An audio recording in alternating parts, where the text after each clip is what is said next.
Los Angeles has a formal art world, but New York is a very, very constipated and tight art world. And this stuff really stood out in New York. Now, this is to walk through Chelsea and go through the galleries in Chelsea, and then go to Tony Shafrazi's and stumble across this stuff. It was quite a contrast. My last show 2 months ago at Shafrazi's, this particular show, got a lot of write-ups. I got some really, really good write-ups. But the New York Times, as usual, castrated me literally. They said the work was dry, lifeless, finicky. The only thing that they made mention of in a positive note was the fact that I was just admitted to quitting. But they didn't kind of deal with that. What else should I take upon? The same thing. Did you start with that red background at the top first? What did you think first? And then second? Well, first was a bunch of sketches worked out. And then as I did a graphic in the entire thing, like a comic book art in red paint.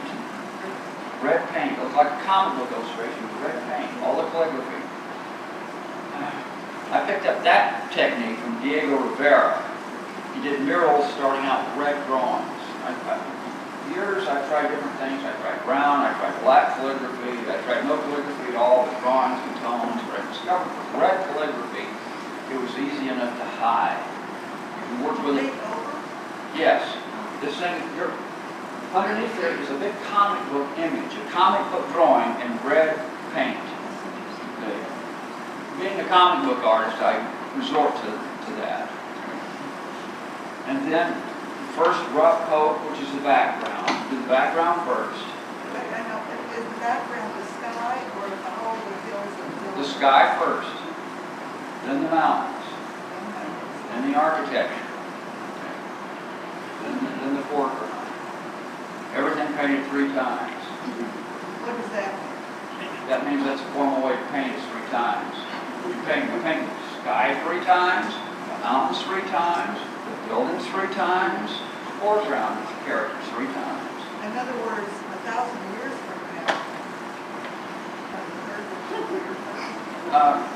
I appreciate that, ma'am. I appreciate that someone gives that much attention. But what makes paint 3 times is it might last 1,000 years. 500.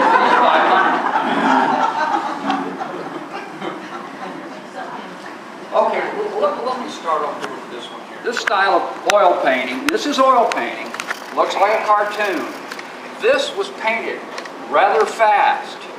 No 3 coats on this. Okay. A drawing was made. Okay. Then it was done in a black paint on that drawing, like a big cartoon. Then I took it out in the garage or the yard and did a sloppy art wash on it.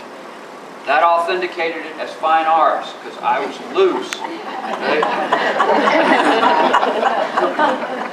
Okay. So it had a little too loose a look, so I scumbled it with a very thin white wash to tone it down. And then I went back over it with dark maroon calligraphy. Okay?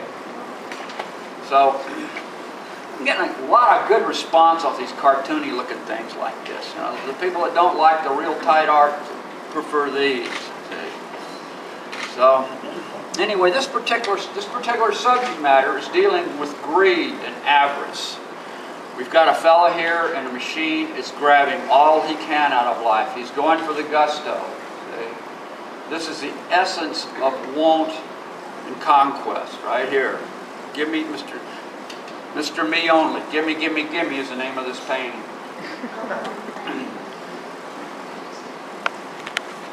This painting here is another story. Pardon? This one, what did you use for that one? Did you use paint or? To draw it out? Yeah. It was originally drawn in with pencil at the very beginning. Okay. And then the calligraphy, then a red calligraphy was done with oil paint. Okay. A cartoon like that. This is if you imagine this with a white background, red calligraphy is what all of these were like. See? If you get up to these tight paintings real close, you can find lesions where I missed, and you find red coming through on these things. That was the original red calligraphy. Okay, this painting here, 30 by 36, oil on canvas, done on real fine Belgian linen. This is done on cotton, you know. If this gets to be 200 or 300 years old, it'll be a miracle. This will last like the mummies. This is on fine Belgian linen. Big difference. Okay. I started out with the red calligraphy drawing. I worked up sketches. I had an enormous amount of problems with the 3 layers here, transposing them. I had to rework them and rework them and rework them. Now, what I've got here is a young girl in a pirate costume that is vicariously in her mind living in another dimension with a true corsair, a true privateer. See? Her chances of actually functioning in a pirate world would be quite different from what she would think. She would either be thrown into slavery, sold, or used, or forced into prostitution. It would not be the easy life that she thought she was going to get for a $29.95 pirate costume.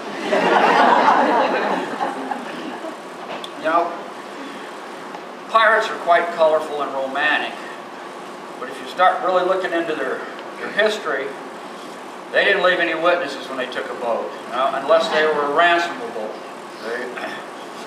So anyway, I did this prior to the Pirates of the Caribbean movies, but unfortunately that eclipsed this. So, What's this called? what? This is called the confluence between corsairs. In other words, the mixing of 2 pirates.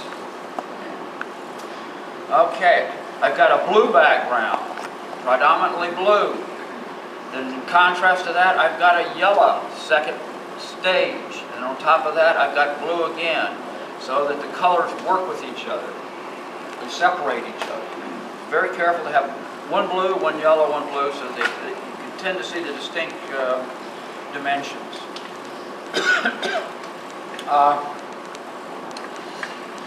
I don't know how to express to you how awkward these really tight paintings are received in New York.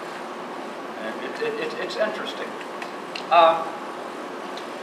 Right after the Second World War, there was 2 famous New York art critics, Clement Greenberg and Harold Rosenberg.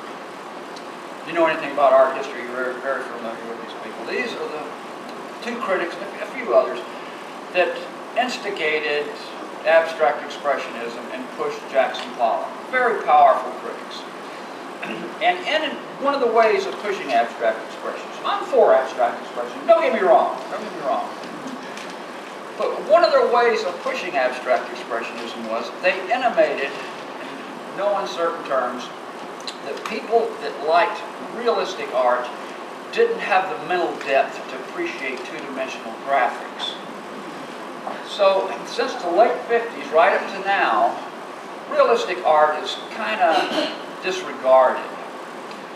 So, if you take a section of humanity, a certain amount of people, and you'll find that some of these people can actually draw just by their character, their metabolism and nature. And they tend to do things fastidiously. Well, a long time ago, that used to be your artists in the culture. But to have a lot of artists, you might want to disregard that characteristic and have looser rules. So that's one of the bases for the enormous popularity of abstract expressionism.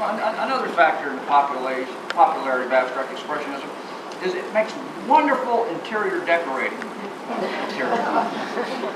It doesn't take a lot of concentration to look at it. You can see it peripherally, you know.